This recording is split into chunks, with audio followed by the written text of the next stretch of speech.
Morning friends, আজকে বিজয়া দশমী। আপনাদের সবাইকে বিজয়া দশমীর আন্তরিক শুভেচ্ছা ও প্রীতি। এখন সকাল 11:30 বাজে। আমরা এখন মংপং ইকো ট্যুরিজম সেন্টারের সামনে আছি। আজকে আমি গাজলডোবা থেকে এখানে আমার ফ্যামিলিকে নিয়ে এসেছি। আমার ফ্যামিলি অলরেডি ভিতরে চেক ইন করে গেছে। তো এখন আমি প্রপার্টিটার একটু ফটো নেওয়ার জন্য, ফটো এবং ভিডিও নেওয়ার জন্য বেরিয়েছি বা আপনাদেরকে দেখাবো এবং আপনাদেরকে এই প্রপার্টির যাবতীয় খুঁটিনাটি তথ্য, রুম কেমন আছে, তার ভাড়া কেমন, সব কিছু জানাবো। এই হচ্ছে Mongpong eco tourism কটেজের entry gate. একটু আপনাদেরকে চারপাশটা দেখিয়ে দিই। চারপাশে কিছু হালকা জঙ্গল রয়েছে, বাট সেরকম ঘন জঙ্গল আর এখানে নেই। এটা ওয়েস্ট বেঙ্গল ফরেস্ট ডেভেলপমেন্ট কর্পোরেশনের ট্যুরিস্ট লজ। আমার বহুদিন ধরে ইচ্ছে ছিল যে এইখানে এসে একবার ফ্যামিলিকে নিয়ে থাকা, কিন্তু আজ পর্যন্ত এটা হয়ে উঠছিল না। আজ বহু দিন বাদে সেই স্বপ্ন বা ইচ্ছে পূরণ হলো। আমি এখানে 2006 সালে একবার এসেছিলাম। তখন এখানে গাছপালার সংখ্যা এবং ঘনত্বটা অনেক বেশি ছিল, কিন্তু আজকে আপনারা দেখতেই পাচ্ছেন জঙ্গল অনেক ফাঁকা। তবু একটা ফরেস্টের মধ্যে কিছু লাক্সারি এবং থাকার আনন্দ আপনারা এখানে পেতে পারেন। আমি ভিতরে ঢুকে যাচ্ছি। এখানে কোনো আলাদা করে পার্কিং এরিয়া নয়, কিন্তু অনেক জায়গা আছে। আপনারা যদি গাড়ি নিয়ে আসেন এখানে পার্কিং করতে পারেন। এছাড়া এখানে ট্রেন বা বাসে করেও আপনারা আসতে পারেন। শিলিগুড়ি থেকে বা জলপাইগুড়ি বিভিন্ন জায়গা থেকে গাড়ি রিজার্ভ করেও আসতে পারেন। এটা আমি ঢুকে আসলাম। ঢুকে আসার পরেই এখানে কিছু সুন্দর গাছগাছালি আপনারা দেখতে পাচ্ছেন। এরপর আমি এগিয়ে যাচ্ছি আপনাদেরকে রিসেপশনের দিকে। আমি আপনাদেরকে রিসেপশনের বোর্ডটা দেখাচ্ছি।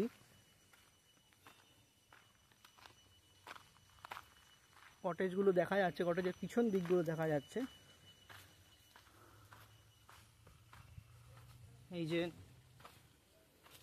রিসেপশন কাম ইনফরমেশন সেন্টারের বোর্ড, এটাই হচ্ছে রিসেপশন অফিস। এই যে রিসেপশন অফিস খোলাই আছে, বাট এখানে দশমীর দিনে ফাঁকাই মোটামুটি। কিছু রুমই দেখছি আমি ভর্তি আছে, আর আমরা জাস্ট এলাম। তো এখানে আমি কাউকে আপাতত বসে থাকতে দেখিনি, তবে এখানে এসে ডাকলে এখানকার স্টাফরা এসে আপনাদেরকে রুম অ্যালট করে দেবে। এখানে লেখা রয়েছে welcome to Mongpong nature resort, www.westbengalforestdevelopmentcorporation.net। দেখাই আপনাদেরকে। এরপর আপনারা দেখুন, এই যে আমি দেখানোর চেষ্টা করছি আপনাদেরকে রুমগুলো। এখানে 3 ধরনের স্টে অ্যারেঞ্জমেন্ট আছে। একটা আছে এসি কটেজ।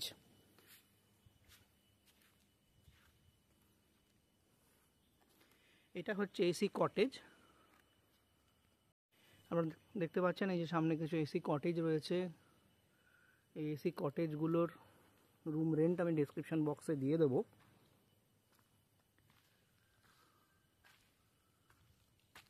কটেজগুলো বেশ ছোটই, দুজনের পক্ষে থাকার জন্য যথেষ্ট, কিন্তু দুজনের বেশি হলে, একটা বাচ্চা থাকলেও আপনাদের একটু অসুবিধা হবে। একদম 3-4 বছরের বাচ্চা হলে হয়তো অসুবিধা হবে না, কিন্তু তার একটু বড় বাচ্চা হলে একটু অসুবিধা হবে। এখানে দুর্গাপুজো উপলক্ষে একটা ছোট্ট মা দুর্গার মূর্তি নয়, একটা চিত্র আঁকা রয়েছে। তাতে কিছু ফুল দেওয়া আছে, মালাটা আবার একদিকে ঝুলে পড়ে গেছে।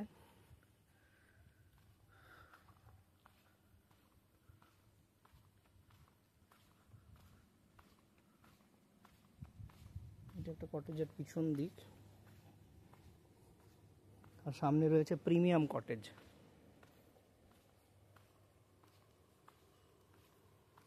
এটা খাওয়া দাওয়ার জায়গা।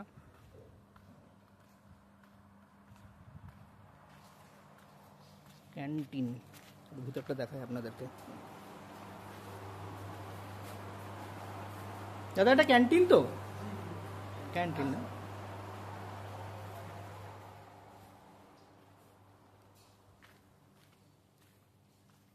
প্রপার্টিটা খুব সুন্দর। এখানে রোপওয়ে ব্রিজ মতো করা আছে বাচ্চাদের জন্য, বড়রাও ইউজ করতে পারে। পিছন দিকে আপনারা দেখতে পাচ্ছেন এখানে স্টাফ কোয়ার্টার রয়েছে, তবে সেটা এরিয়ার বাইরে। আমরা ওই দিকটা যাব না, আমরা ভিতরে এই দিক দিয়ে চলে যাব। এই হচ্ছে আমরা গেটের বাইরে বেরিয়ে যাচ্ছি। এখানে এগুলো ফেন্সিং করা আছে যাতে বন্যপ্রাণী রাতে ঢুকতে না পারে। এখানে প্রচুর গাছ রয়েছে যেগুলো টিক উড। আপনাদের দেখাচ্ছি, একটা জায়গায় লেখা আছে টিক উড।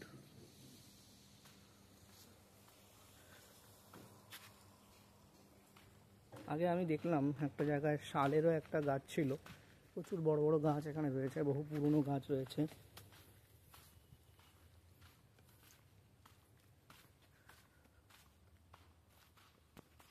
এই হচ্ছে প্রিমিয়াম কটেজগুলো। আমরা এই সেকেন্ড প্রিমিয়াম কটেজটার লেফট সাইডের রুমটাতে বুক করেছি আজ আর কাল আমার ফ্যামিলিকে নিয়ে। এই রুমগুলোর ভাড়া হচ্ছে 3500 টাকা প্লাস জিএসটি পার ডে। তো এখানে এরকম দুটো কটেজ আছে, প্রতিটা কটেজে দুটো করে রুম আছে, মানে টোটাল 4টে প্রিমিয়াম কটেজ আছে। আর কিছু টেন্ট এখানে রয়েছে। টেন্টগুলোর ভাড়া 1500 টাকা। তবে টেন্টের সাথে একটাই প্রবলেম, টেন্টের সাথে কোনো অ্যাটাচ ওয়াশরুম বা বাথরুম কিন্তু নেই।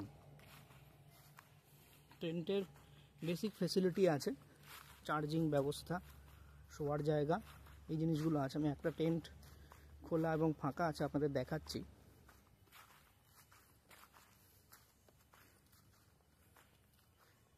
এই যে আপনারা দেখুন, টেন্টের মধ্যে একটা পাখা আছে, মানে একটা ফ্যান, একটা লাইট, বেসিক্যালি একটা টুল আছে, আর দুটো শোয়ার মতো জায়গা আছে। দুজন অ্যাডাল্ট এখানে থাকতে পারেন। রাত্রিবেলা আপনারা চার্জার মেশিনও রয়েছে, আপনারা ল্যাপটপ বা মোবাইল ফোন এসব চার্জ দিতে পারেন। আর উপরে টেন্টের উপর একটা লাইট মতো রয়েছে, সেটা লাইটটা ইউজ করতে পারেন। আর একটা ডাস্টবিন দেওয়া আছে। তো এই হচ্ছে একটা বেসিক টেন্ট। আর টেন্টের বাইরে যদি আপনারা আসেন তাহলে দেখবেন এখানে এর গা লাগিয়েই একটা ওয়াশরুম রয়েছে, বাট এটা কমন ওয়াশরুম। এই সমস্ত টেন্টের জন্য একটা কমন ওয়াশরুম এখানে রয়েছে। টোটাল 1 2 2 3 4 5 6টা টেন্ট আছে এখানে, আপনাদের দেখাচ্ছি। এই 1 2 3 4 5 এবং 6, টোটাল 6টা টেন্ট এখানে রয়েছে। বসার জায়গা আছে, আপনারা সন্ধেবেলা এবং সকালবেলা এখানে বসতে পারেন। সামনে তিস্তা নদীর সুন্দর নদী খাত দেখা যাচ্ছে, ওপারের পাড়টাও এখান থেকে আপনারা দেখতে পারবেন। এখানে ফটোগ্রাফি করার জন্য খুব সুন্দর জায়গা। এখানে একটা ওয়াচ টাওয়ার আছে, আমি আপনাদেরকে ওয়াচ টাওয়ারের উপরে নিয়ে গিয়ে দেখাচ্ছি।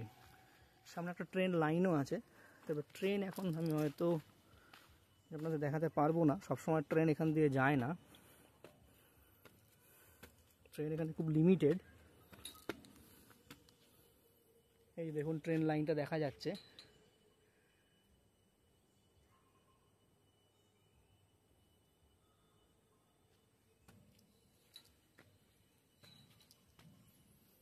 এখানে বসার জায়গা রয়েছে, চেয়ার রয়েছে, সন্ধ্যাবেলা এখানে কেউ বসতেই পারেন। শীতকালে আপনাদের এখানে আসলে খুব ভালো লাগবে।